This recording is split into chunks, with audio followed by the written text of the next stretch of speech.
baik, di sini saya ingin menjelaskan tentang apa sih itu triase dan pengertian dari triase itu apa sih? Triase yaitu pengelompokan korban yang berdasarkan atas berat ringannya trauma atau penyakit serta kecepatan penanganan atau perpindahan suatu korban dalam suatu bencana. Triase juga dapat dilakukan di dalam rumah sakit maupun di lapangan. Bisa digunakan dalam kegawatan sehari-hari dan dapat diesklarasikan untuk musibah massal seperti kecelakaan pesawat, kecelakaan lalu lintas, dan bencana alam seperti gunung meletus, banjir, dan tanah longsor. Biasanya untuk triase sendiri banyak sekali untuk dipakai oleh PMI dan tim penyelamat lainnya untuk memudahkan suatu penolongan terhadap korban. Macam korban. 1. Korban massal, yaitu kejadian atau timbulnya keadaan darurat yang mengakibatkan lebih dari satu korban yang harus dikelola lebih dari satu penolong, bukan karena bencana. Kedua, korban bencana. Keadaan darurat yang memerlukan penerapan sistem penanggulangan gawat darurat terpadu sehari-hari. Perkenalkan, nama saya Ahmadiyani Kamardiana Devi. Di sini saya akan menjelaskan tentang prinsip triage. Prinsip triage ada 3. Yang pertama yaitu warna hijau atau ringan, yang kedua warna kuning atau sedang, dan yang ketiga warna merah atau darurat atau bahaya. Seperti itu.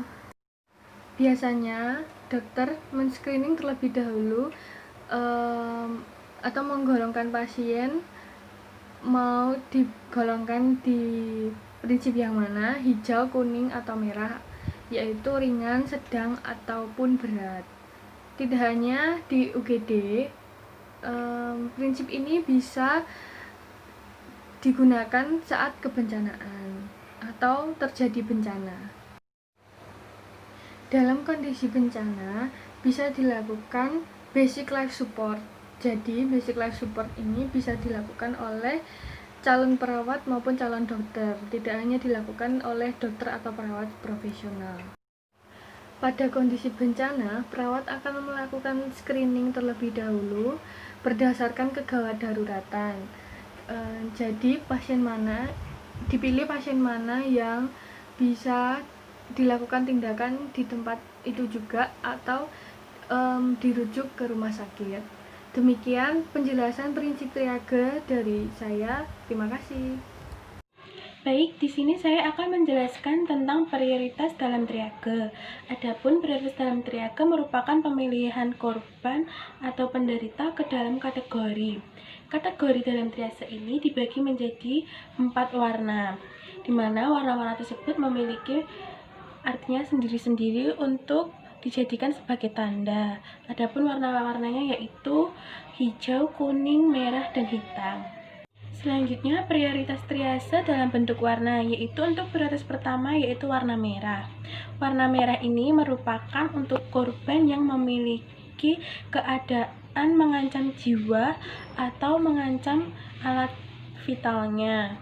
Dengan klasifikasi yaitu yang pertama sumbatan saluran nafas, yang kedua syok berat, yang ketiga tusukan pada dada, yang keempat pendarahan pembuluh nadi, dan yang kelima problem kejiwaan, yang keenam tangan atau kaki yang terpotong, yang terakhir atau yang ketujuh yaitu luka bakar yang cukup luas. Untuk yang prioritas kedua yaitu warna kuning, merupakan keadaan potensial mengancam jiwa atau gangguan fungsi vital. Dengan klasifikasi 1. Luka bakar sedang atau tidak luas, yang kedua patah tulang besar, yang ketiga trauma dada atau perut, yang keempat luka robek yang luas, dan yang kelima yaitu trauma pada bola mata. Selanjutnya untuk prioritas ketiga atau warna hijau yaitu merupakan merupakan pertolongan terakhir yang diberikan kepada penderita karena penderita sendiri masih bisa untuk berjalan. Dengan klasifikasi yaitu 1. Luka bakar ringan atau luka robek ringan. Yang kedua, luka memar. Selanjutnya untuk luka bakar tersebut kecuali di daerah muka dan di daerah tangan. Selanjutnya untuk prioritas keempat atau prioritas terakhir yaitu warna hitam. Warna ini memiliki arti dengan klasifikasi yaitu 1. Korban sudah memiliki henti jantung yang kritis. Yang kedua, trauma kepala kritis. Dan yang terakhir yaitu radiasi tinggi. Dalam hal ini, maka yang harusnya kita lakukan ketika di lapangan adalah kita mempersiapkan tempat terlebih dahulu untuk korban agar lebih nyaman. Misalnya yaitu korban warna hijau, jika mereka masih bisa berjalan, maka kita panggil untuk ke tempat yang lebih aman tersebut. Selanjutnya kita akan melakukan pertolongan kepada prioritas yang pertama terlebih dahulu yaitu warna merah. Selanjutnya warna kuning. Dan yang terakhir kita melakukan pertolongan yang lebih lanjut kepada prioritas warna hijau. Dan yang terakhir prioritas warna hitam. Assalamualaikum warahmatullahi wabarakatuh. Perkenalkan, nama saya Arista Nurul Inayah, nomor NIM P18064 dari kelas P18B. Di sini saya akan menjelaskan tentang pewarnaan triase. Pewarnaan triase ada triase merah, triase kuning, triase hijau, dan triase hitam. Masing-masing triase itu menurut prioritas pertolongan. Jadi, mana yang terlebih dahulu diprioritaskan? Merah prioritas 1, kuning prioritas 2, hijau prioritas 3, dan hitam prioritas keempat. Selanjutnya saya akan memberikan contoh dari masing-masing triase. Triase merah atau prioritas pertama, pasien seperti apakah sih yang harus diprioritaskan pertama, yaitu ketika pasien terjadi sumbatan jalan nafas, pasien shock, pasien perdarahan, pasien terkena tusukan di dada, pasien luka bakar dan luka bakarnya itu lebar. Dan selanjutnya saya akan menjelaskan contoh dari triase kuning atau prioritas kedua, yaitu luka bakar sedang dan tidak luas, trauma pada perut, trauma pada dada, patah tulang berat atau patah tulang yang bagian tubuh yang besar, terus trauma pada bola mata. Selanjutnya saya akan menjelaskan tentang triase warna hijau atau prioritas ketiga dalam pewarnaan triase, yaitu contohnya ketika terjadi luka memar atau luka robek, terus luka bakar ringan, muka, dan tangan. Dan pasien yang seperti apa sih yang masuk pada prioritas keempat atau pewarnaan hitam? Yaitu ketika pasien mengalami henti jantung, trauma kepala kritis, dan radiasi tinggi. Saya Yumira akan menjelaskan tentang triase. Triase dibagi menjadi 2, yaitu triase normal dan triase bencana. Triase normal, korban yang paling berat diselamatkan terlebih dahulu dengan semua alat yang ada. Sedangkan korban yang paling ringan diselamatkan belakangan atau ditunda. Berbeda dengan triase pada saat bencana. Triase pada saat bencana, korban yang paling mudah diselamatkan terlebih dahulu dengan alat seminimal mungkin yang ada. Korban yang paling berat, penyelamatannya ditunda atau dibelakangkan. Pemeriksaan primer adalah deteksi cepat dan koreksi kondisi yang mengancam jiwa. Cara pelaksanaannya untuk jalan nafas, dengar, kemudian raba. Apabila terjadi sumbatan, segera atasi dan bebaskan jalan nafas. Apabila terjadi pendarahan di luar, segera hentikan pendarahan dengan cara babat tekan pada luka, bagian yang luka ditinggikan dan berikan kompres yang dingin. Apabila terjadi pendarahan di dalam, segera kirim ke rumah sakit. Apabila terjadi patah tulang di bagian tulang belakang, dilihat si korban sadar atau tidak, apakah ada trauma kepala atau tidak, dan stabilisasi leher dan tulang belakang sebelum dikirim. Apabila terjadi shock, diperiksa tanda-tanda shock dan stabilisasi segera dikirim. Untuk pernafasan, dilihat apakah pertukaran hawa panas yang adekuat atau tidak. Apabila terjadi henti napas, segera lakukan bantuan nafas dan dilihat frekuensi serta kualitas teratur atau tidak. Dan dilihat terdapat sianosis pada ujung kuku bagian tangan dan ujung kuku bagian kaki. Saya Bulandiah Puspasari dengan NIM P18067. Di sini saya akan menjelaskan tentang pemeriksaan sekunder. Pemeriksaan sekunder adalah mencari perubahan-perubahan yang dapat berkembang menjadi lebih gawat dan dapat mengancam jiwa apabila tidak segera diatasi. Cara pelaksanaan pada pemeriksaan sekunder, yaitu periksa kondisi korban secara menyeluruh. Yang pertama, posisi korban saat ditemukan. Yang kedua, periksa tingkat kesadaran korban dengan GCS, yaitu dengan melihat respon membuka mata, respon verbal, dan respon motorik. Yang ketiga, sikap umum dan keluhan korban. Yang keempat, adanya kelainan pada tubuh korban atau tidak. Yang kelima, keadaan kulit korban.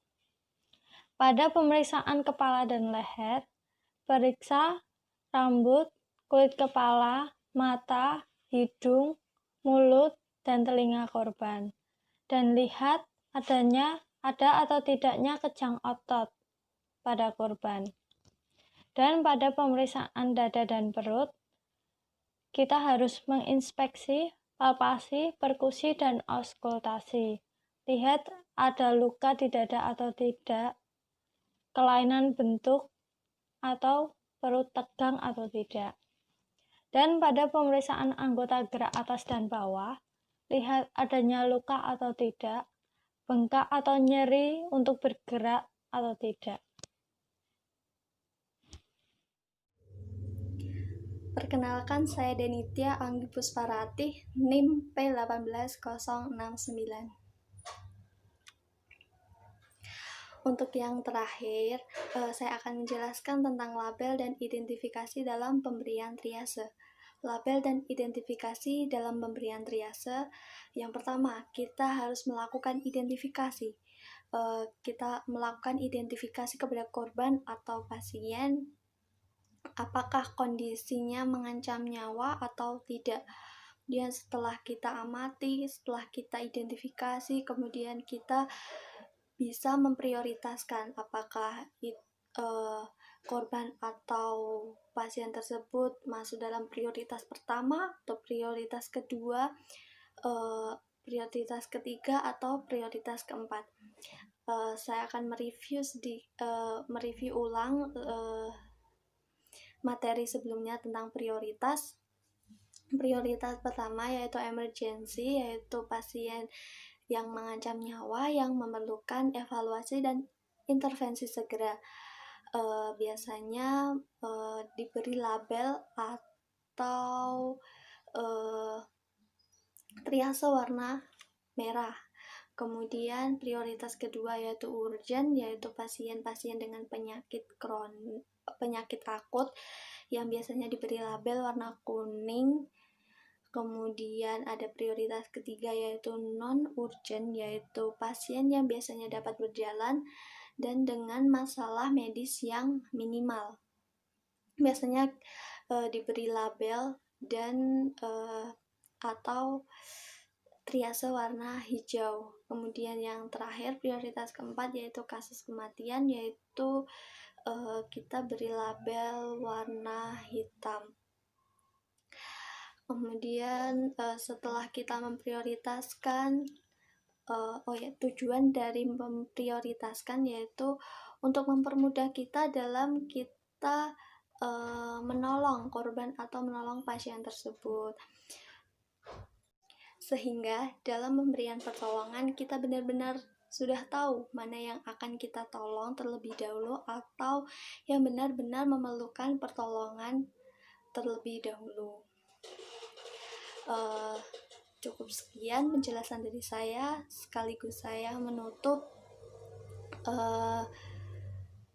penjelasan dari teman-teman dari kelompok kami.